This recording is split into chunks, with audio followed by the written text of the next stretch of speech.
It's that time of year when school starts back up.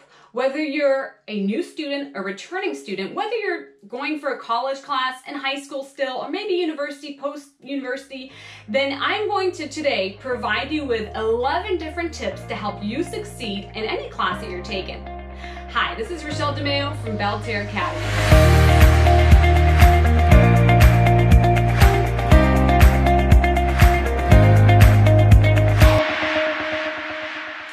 So, tip number one. Tip number one is identifying your learning style. So there are different types of learning style, and by knowing your learning style, you're best going to be able to learn and retain the information that you learned. I have an entire video that explains it in detail, and if you just Google learning style quiz, you'll find a free quiz to be able to identify your learning style. Tip number two. Tip number two is knowing how to study. Unfortunately, in many classes, and even in elementary, we're not taught how to study, but how to study makes such a difference in how we succeed in any class. So think about it when you're thinking, we talked about the learning styles. Knowing your learning style will help you best study for sure, because you're going to know what's the most effective way for you to review the information and really be able to grasp it. Another thing you want to consider is, when is the best time for you to study? Is it first thing in the morning? Is it in the middle of the day? Is it last thing at night? Something is going to work better for you, so identify when you have really learned something, when you felt like it wasn't overwhelming, you weren't tired, you weren't stressed. What time of day was that? So that's for you, because everybody's going to be a little bit different in figuring that out. Another thing is, with who are you going to study? So you might say, whoa, wait, what? So possibly you may just want to study by yourself, and that could work great. For a lot of us, studying by ourselves is better because we don't get distracted, and I'll talk about distractions soon. But you may find that having a study buddy or a study group may actually be beneficial for certain subjects that you're taking. So think about what is the most effective way that you can create an entire study environment, whether it's the music that you're listening to, whether it's the colors that surround you, whether it is being in a certain type of place, and maybe it's a coffee shop, maybe it's being home. Create that best learning environment for you to study adequately. And then also with studying, what I will say is you want to study every single day. It is more effective for you to spend 10 to 15 minutes reviewing, studying, than it is to cram information for an hour. So just do a little bit every day, and it's going to get easier for you. Tip number three is make sure that you're taking a bunch of notes. So whether you're in college, taking a class, take a bunch of notes.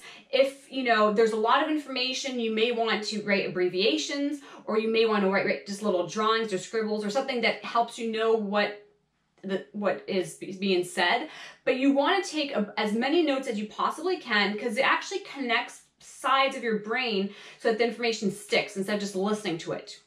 Also, make sure that you review the notes that you take, and you can take them. Maybe you're going to an appointment and you're waiting for someone. You can review them that way. You can review them right before you go to bed at night, because that's going to help you review the information subconsciously as you're sleeping as well.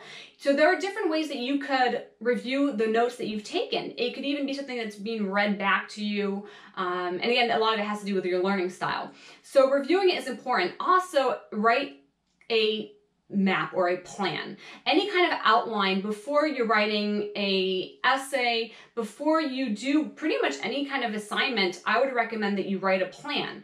Maybe you're thinking, I don't even have the time to do that. Well, I shouldn't say this being a college professor, but sometimes maybe during the boring lecture, you might want to start writing your plan and maximize that time to write your plan as the instructions are being given and all these ideas are thrown at you. And you can do it in a brainstorming type way, or you could do it in a linear way. I mean, there's different ways that you could do it, but make sure you have that plan as the ideas come to you. Tip number four is to avoid distractions. Distractions really prevent us from studying, and so you might know what distracts you. I used to ask in classes I taught, I would say, let's make the rules in the class. You guys make the rules. And I said, what would be a good rule and why? And so one student said, distractions. I said, okay, what is a distraction for you? And this male student says, sometimes when females don't when they dress inappropriately, it really is distracting. So we had a rule that we were all going to dress professional for class, and that was a distraction for him. Maybe being close to a window is a distraction for you. If it is, you could talk to your instructor to possibly move you, or maybe at home you shouldn't be in front of a window. Maybe being in a coffee shop is a distraction for you, so when you're studying, avoid the coffee shop. For some people, music helps them study, whereas for other people, it actually prevents them from studying. So figure out what are those distractions. You might even want to write down what those are so that you can avoid and really focus on your work. And you can focus that time being distraction-free by knowing what those distractions could possibly be. Tip number 5 is maximizing your time. Make the most out of the time that you have. So whether perhaps you're working full-time while you're going to school, and I can completely relate. I went through all my education, 2 master degrees that I obtained by the age of 25 while working 100% full-time. And sometimes it was even more than 40 hours a week. At one point I had 3 different jobs, and I was trying to race through college and get my degree early, and it was a lot. So I understand what it's like to be short on time. So maximizing your time at work, possibly if you're a college student, you might think, what job may I be able to get that would allow me to do some schoolwork while I'm working? And you may say, that nobody's gonna fly with that. I've had several students that have been very successful in finding a job as a secretary or as a receptionist where there was a list of responsibilities, but when there was some downtime, then they could actually work on an essay. Some people, it is possibly being in a store, and again, they have a list of responsibilities, but if nobody's around, they're not servicing clients, then they're able to work. So just ask honestly, if that's a thing that you need, then ask honestly your boss, hey, or ask a future boss in an interview question, could I be able to do this as long as I get everything done? Of course. But that can definitely help. Also, when you work, you can try to figure out when's the best time to study so that then you can work at a time where you don't have to study, so to speak. Another thing with maximizing your time is in class. Be attentive, be focused, jot down the important things in class, and that's going to help you a lot. I'll be sharing a bunch of resources at the end of the video, but one thing that could help when you're taking notes is to make sure that you color code if that's useful to you. Use a highlighter that may be useful to you as well, so that when you're taking notes, you can quickly review the information. As you're rereading your notes, you can underline some things that are important and maximize your time that way. In class, just try to do them as most as you can. As I mentioned, in class, you may have some times where it's downtime. Maybe, you're working in a group and you guys have all finished your assignments or whatever you are, then maybe take that time to review your notes. Take that time to look up words that are in a dictionary that you don't know. So use the time in class, and sometimes there is some of that downtime that you may be able to maximize so that you're learning quicker and especially smarter, in a smarter way. And then also, you may think of maximizing your time while you're driving. No, I'm definitely not recommending reading a book or reading your notes while you're driving. Of course not. What I'm thinking is more in terms of audio, in terms of podcasts that you may listen to, things that you could possibly say, and I'll talk about this more in point 11, but things that you could possibly say, you could record, and then that is being said back to you. Maybe it's listening to some kind of video that offers different types of resources, but something that you can listen to while you're driving. If that's too distracting for you, do not do it. But for some of us, when we're just driving, we're not doing anything, and we're still focused, that can be a very effective method to maximize your time. Point number 6. Point number 6 is knowing how to organize your time. So actually not just organize time, but organize yourself. So having an agenda is really useful. I would definitely write every class that you're taking, put it in the agenda. If it's an online class, schedule it and put it in the agenda the time that you're going to be working on the online class, so it's not on the back burner. Write a list of things that you need to do, whether it's for school or for your personal life. You might have a list and have 2 columns where it's one for things you have to do for school, one things you have to do for your own personal life, and then get those things done. That's going to help you be organized as you see them checked off. Also, to organize yourself, you want to think of having all your supplies, everything handy way before class. I tell my kids before they go to school, pick your outfit the night before so we're not rushing it. So you might want to think of something like that. Like maybe you're going to pick your outfit right before, the night before, or maybe you're going to make sure you have your water bottle and different things that you're going to need for your class, especially if it's an early morning class. Or like me, at a time when I lived in Maryland and I was working full-time, going to school full-time, interning for a congressman on top of it all, I literally had everything in my car, where I had all the necessities that I needed, whether it was my gym bag, whether it was my school books, whether it was things to review. I even had a mini cooler where I kept a bunch of food and things that I would cook for myself and make for myself, so I had something. So just stay organized in terms of like what helps you figure out for the next class, maybe for the next day, how you can best organize yourself. Tip number 7 is to learn from your mistakes. You're going to make mistakes, and that's normal, and that's part of the learning experience. But by learning from your mistakes, you'll get better at it. So when you get an assignment back, and especially think of the time that your instructor took in grading that, you might want to reread it, look at what you did, look at what you could have done better, and then use that when you're writing your next assignment to make sure that you're avoiding those mistakes that you made. So definitely learn from your mistakes, see it as a learning experience, and see it as something that's going to help you just be successful in the course.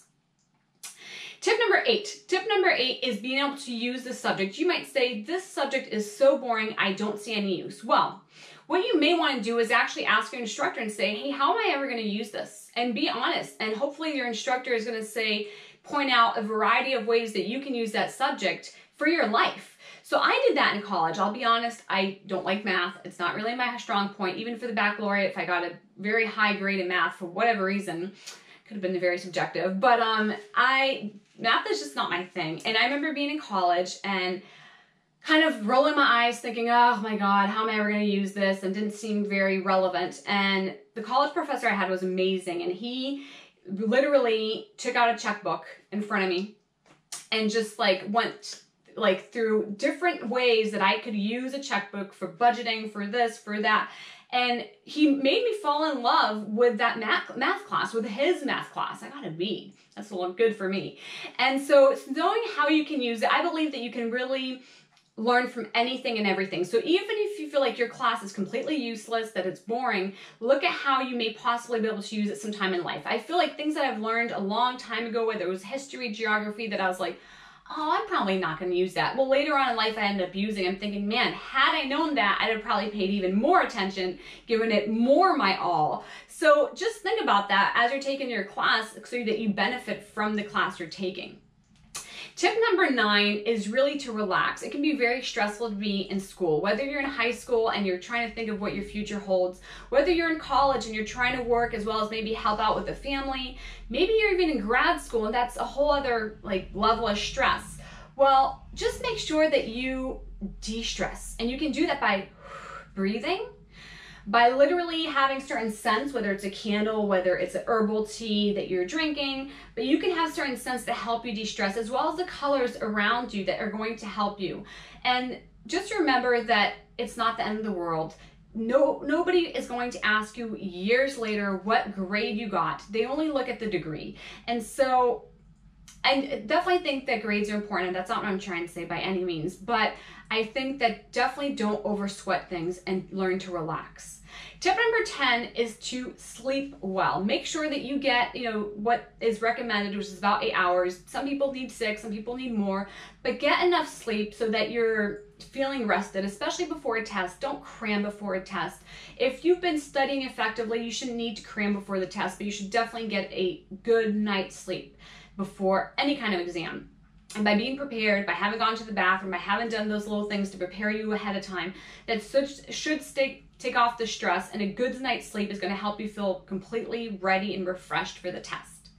Tip number 11 is having the right resources. I'm going to provide you with a few, but when you're in college or in any class, ask your instructor, what are some resources that would help me succeed in your class? And a good instructor should be able to hand those out to you like this, and recommendations of things that he or she has used to become proficient in that subject. So here are some of my favorite resources. One is called the répertoire, and I'm not even sure how you call this in English, but it's pretty much this type of notebook that just has like letters from A to Z, kind of like an address book, and you can write different definitions. So this was my one of philosophy, and so I had different quotes and different thoughts. But I've had a bunch of different little répertoire. You can even create one if you don't find one. It looks like an address book, but here was répertoire de lettres, so like a literature-based répertoire. And so it explained like assonance, like what does that mean? And so I had my definition of the word, and then I had the meaning. So when you work on one of these, when you have one of these and you hear a new word or you hear a definition that you should be learning, you just would write it down. And if it's a language that you're learning, you could write it in one and then the other and color code it that way. So these are really useful. I mentioned the importance of taking notes. Definitely taking notes to me is huge. Having always a notebook available so that wherever you are, you're thinking of something, you're thinking about an essay you're writing, you're thinking about something to remember how to memorize. Maybe you're thinking about the next quiz and you're like, whoa, this image would help me. Have a notebook handy. And like I said, the color coding can really help as well. So definitely keep any kind of notebook handy. Maybe your notebook is going to just, you know, it just depends. Maybe you can color code it in a certain way and then you can go over it and number it. And I mean, there's so many options, but definitely have your notebook ready. Something else I'd recommend, having a dictionary. Keep a dictionary. It doesn't have to be a physical one. There's a bunch online, but definitely keep a dictionary handy. Thesaurus is extremely effective in not repeating yourself and having different, more broad vocabulary, but definitely have one handy. Possibly it's a language dictionary. I mean, there's different types of dictionary, but definitely keep some dictionaries available. You can also create these like index cards or these flashcards where you review. That is huge. There's a site called Quizlet where you can do that online or on your phone. Those are very effective, but having some type of flashcard is really useful, whether you're using it to create an outline of some sort, maybe you're using it to memorize some different key points or words. That it is very useful. And the last resource that I believe is really useful as well is recording yourself. So on your phone, you may just be able to record yourself talking and then listen to it again, whether it's for a language course or any course really. There's also something called Vocaroo where you can record yourself and listen to it right away. So that's just another resource that you may enjoy. But again, ask your instructor. Your instructor might say, hey, I have this great book that I really recommend, you know, you using, and ask your instructor for those resources. I hope that those 11 tips are going to get you off to the right start this semester, and I'm really excited for you in this journey. There's something really amazing about obtaining a degree and getting an education. So keep it up, guys. I'm so proud of you, and I hope those tips are useful. Make sure you share if this video is useful. See ya.